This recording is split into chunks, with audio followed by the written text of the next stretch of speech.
Dan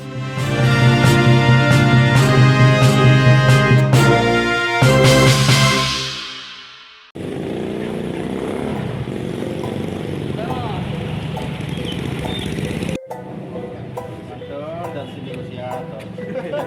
Ya, kenapa juga siapa yang boleh coba kok? Jangan kemana-mana kan deh. Ini jalan. Siapa yang ada?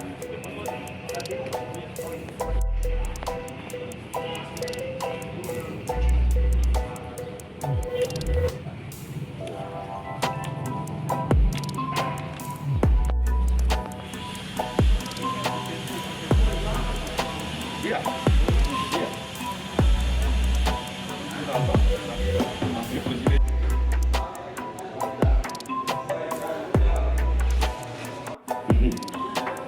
Aja sedikit.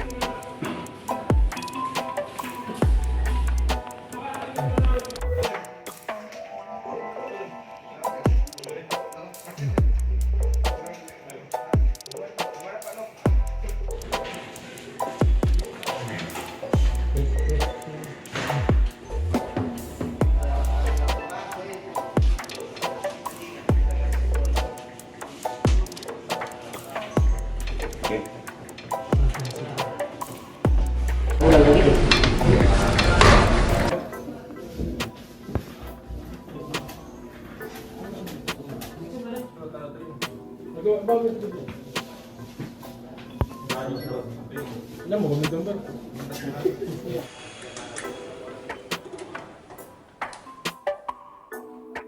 Jadi perlu saya jelaskan terkait kasus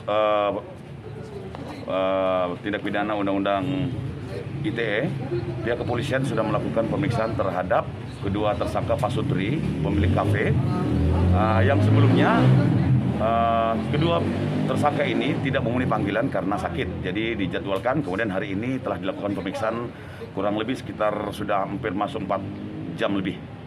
Ini terkait pemanggilan keberapa? Ini panggilan kedua. Jadi dalam kasus berita bohong yang viral di media sosial beberapa waktu lalu, sekarang tahap dalam pemeriksaan sebagai tersangka. Dan hari ini akan dilakukan penahanan. Masuk penahanan, Pak ya? Benar. Ada berapa orang, Pak? Jadi ada dua tersangka, NH dan AM.